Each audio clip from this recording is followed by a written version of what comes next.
আমানত নিয়ে একটা হাদিস পড়ছিলাম গতকাল রাতে। নবী সাল্লাল্লাহু আলাইহি ওয়াসাল্লাম বলছেন, এমন যুগ আসবে যে আমানত এই কলিজা থেকে উঠিয়ে নেওয়া হবে, শুধু একটা নোক্তার মতো ফোঁটা বাকি থাকবে। তারপরে আবার সে ব্যক্তি ঘুমাবে, আমানত উঠিয়ে নেওয়া হবে, থাকবে একটা ফোস্কার মতো। ফোস্কার ভিতরে যেমন পানি আর পুষ ছাড়া কিছুই থাকে না, তেমনি আমানতের একটা খালি শেল থাকবে। মানুষ বলবে ওই লোক বড় আমানতদার, কিন্তু ওর মধ্যে জাররা পরিমাণ আমানতদারিতা থাকবে না। তো মানদণ্ড দেখেন, অর্থনৈতিক জীবনে আমাদের মানদণ্ড আর আগের মতো নাই। আমরা এখানে হালাল হারামের পরোয়া খুব কম মানুষই করি। যারা বলে যে সুদ খাওয়া হারাম, সুদ খাওয়া হারাম, ঘুষ খাওয়া হারাম, দুর্নীতি করা হারাম, ইত্যাদি ইত্যাদি, উত্তর দেয় এগুলো ছাড়া আবার এই যুগে চলা যায়? সুদ না খেয়ে আবার এই যুগে চলা যায়? মানে মায়ের সাথে জেনা না করে এই যুগে চলা যায়? মেয়েদেরকে না করে এই যুগে চলা যায়? মানে 1 দিরহাম সুদ খেলে 36টা মেয়েকে ধর্ষণ করা হয়, বুখারী হাদিস আছে। আর আল্লাহ পাক কোরআনে কি বলছেন? যে কোরআন মাথায় তুলে আমরা রেখে দেই সুন্দর করে পরিষ্কার করে একদম আলমিরার উপরে, সেখানে আল্লাহ পাক বলছেন সুদ ছেড়ে দাও, যদি না ছাড়ো তাহলে আল্লাহ এবং তার রাসূলের সাথে যুদ্ধের ঘোষণা শুনে রাখো। তো মানুষ এখন বলছে আল্লাহ এবং তার রাসূলের সাথে যুদ্ধ না করে থাকা যায়? এখন অর্থনৈতিক জীবনে সত্য মিথ্যার কোনো মানদণ্ড নাই। টাকা উপার্জনের ক্ষেত্রে আমরা হালাল হারামের জাররা পরিমাণ পরোয়া করছি না।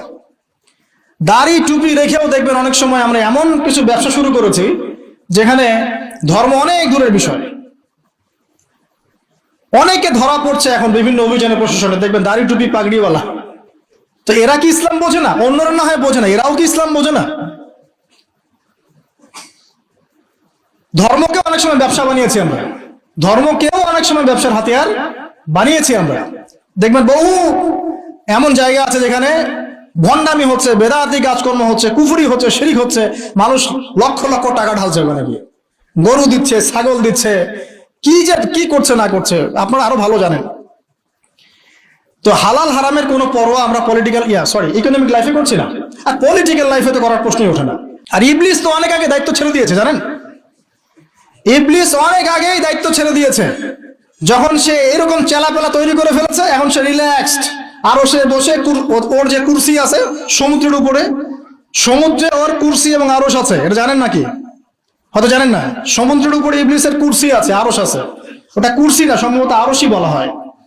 ইবলিসের সিংহাসন আর কি সমুদ্রের উপরে আছে, এটা হাদিসে এসেছে। ও ওখানে রিল্যাক্সে বসে থাকে এখন, কারণ তার কাজ তো মানুষই করছে এখন, ওর দরকার নাই। তো এমন এমন ওয়েপেন্স তৈরি করেছে যেটা পৃথিবীতে একবার পড়লেই মানব জাতি ধ্বংস হয়ে যাবে। একটা নিউক্লিয়ার ওয়ার যদি হয় বিশ্বে, তাহলে দেখবেন বিশ্বের প্রায় 500 থেকে 600 কোটি মানুষ না খেয়ে মারা যাবে। এটা ওদেরই রিপোর্ট।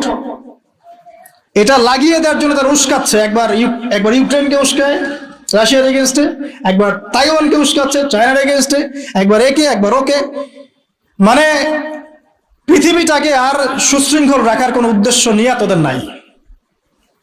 আর মুসলিমদেরকে তো মানে এদেরকে তো ডিল করার কোনো প্রশ্নই ওঠে না। মানে মুসলিম যেখানে সেখানেই ডমিনেট করো।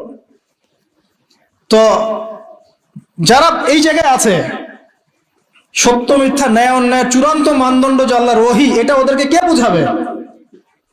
বাতিলের চূড়ান্ত মানদণ্ড হচ্ছে আল্লাহর ওহী, মানবে?